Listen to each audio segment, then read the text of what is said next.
explain the hybridization involved in PCl5 molecule. ఓకేనమ్మా, అంటే sp3d hybridization అంటే ఏంటి? 1 s orbital 3 p orbitals and 1 d orbital mixed together to form 5 sp3d orbitals. అంటే sp3d hybridization అంటే ఏంటమ్మా? 1 s orbital 3 p orbitals 1 d orbital ఇవన్నీ కలిపితే 5 orbitals అవుతాయి. ఇవి కలిసి 5 కొత్త సమానమైన ఆర్బిటల్స్ తయారవుతాయి. ఈ 5 ఆర్బిటల్స్ ఏమంటారు? ట్రైగోనల్ బైపిరమిడల్ షేప్ లో ఉంటాయి అన్నమాట. ఇవి 5 బాండ్స్ ఏర్పడతాయి. దీన్ని PCl5. ఓకేనమ్మా, done. Structure of PCl5 molecule. First in PCl5 the central atom is P15. So చూడమ్మా, in PCl5 the central atom is P15. అంటే దీనికి అర్థం ఏంటంటే అమ్మా, PCl5 లో సెంట్రల్ ఆటమ్ అంటే ఫాస్ఫరస్ P అంటారు. P అంటే ఏంటి? ఫాస్ఫరస్. ఇక్కడ 8 అవుతాయి. 1 s orbital 3 p orbitals 1 d orbital, total 5 orbitals. These 5 orbitals spread అవుతాయి ఇందులో ట్రైగోనల్ బైపిరమిడల్ షేప్ లో. అప్పుడు 5 బాండ్స్ అని ఫార్మ్ అవుతాయి. ఓకేనమ్మా, డన్. అంతే. In ground state electronic configuration is Ne3s2 3p3. It's excited state electronic configuration is 3s1 3p1x 3p1y 3p1z 3d1. అంటే ఈ పాయింట్ కి అర్థం ఏంటంటే అమ్మా, సో ఏమి లేదు, ఎక్సైటెడ్ స్టేట్స్ లో 5 అన్పేర్డ్ ఎలక్ట్రాన్స్ ఉంటాయి, 5 బాండ్స్. ఓకేనమ్మా, సింపుల్ అమ్మా. సెంట్రల్ ఆటమ్ ఫాస్ఫరస్ లో P లో గ్రౌండ్ స్టేట్ ఏంటి? 3s2 3p3 అంటే 3 అన్పేర్డ్ ఎలక్ట్రాన్స్ మాత్రమే.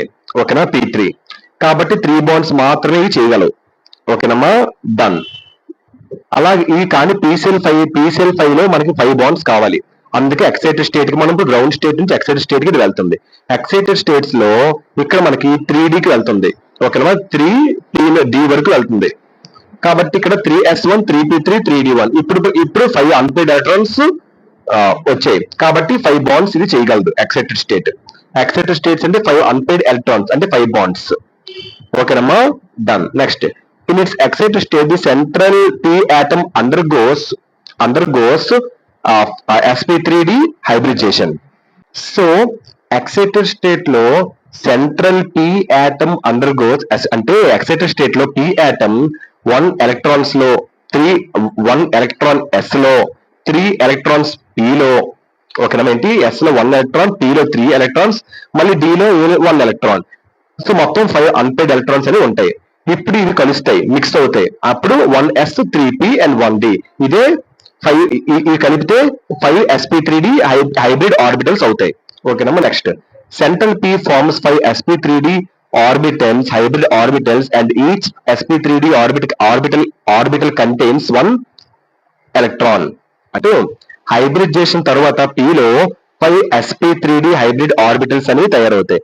ప్రతి ఆర్బిటల్ లో 1 ఎలక్ట్రాన్ ఉంటుంది. అంటే 5 ఆర్బిటల్స్ 5 ఎలక్ట్రాన్స్. ఇవి 5 బాండ్స్ చేయడానికి రెడీగా ఉంటాయి. ఓకేనమ్మా, డన్. అది పాయింట్ కి అర్థం.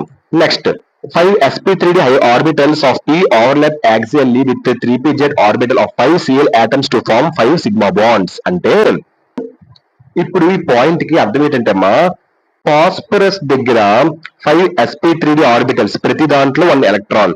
ప్రతి క్లోరిన్ దగ్గర 1 అన్పేర్డ్ ఎలక్ట్రాన్ అనేది ఉంటుంది.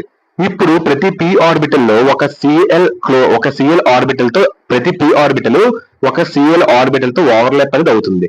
దాంతో 5 సిగ్మా బాండ్స్ అనేవి ఏర్పడతాయి. కాబట్టి మొత్తం 5 PCl bonds shape trigonal bipyramidal అంటారు.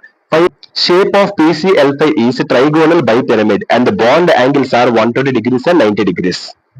ఈ పాయింట్ కి అర్థం ఏంటంటే 5 sp3d ఆర్బిటల్స్ లో ఒక ప్రత్యేకమైన ఆకారంలో అమర్చబడతాయి. దాని షేప్ ట్రైగోనల్ బైపిరమిడల్. ఇందులో 3 ఈక్వటోరియల్ బాండ్స్ ఒకే ప్లేన్ లో 120 degrees, 2 యాక్సియల్ బాండ్స్ పైకి కిందకి ఇవి 90 degrees. మొత్తం 5 బాండ్ స్పేస్ లో ఇవి అమర్చబడతాయి. ఓకేనమ్మా, అది ఇదమ్మా PCl5 మాలిక్యూల్ హైబ్రిడేషన్. నెక్స్ట్ చూడమ్మా, ఇంకో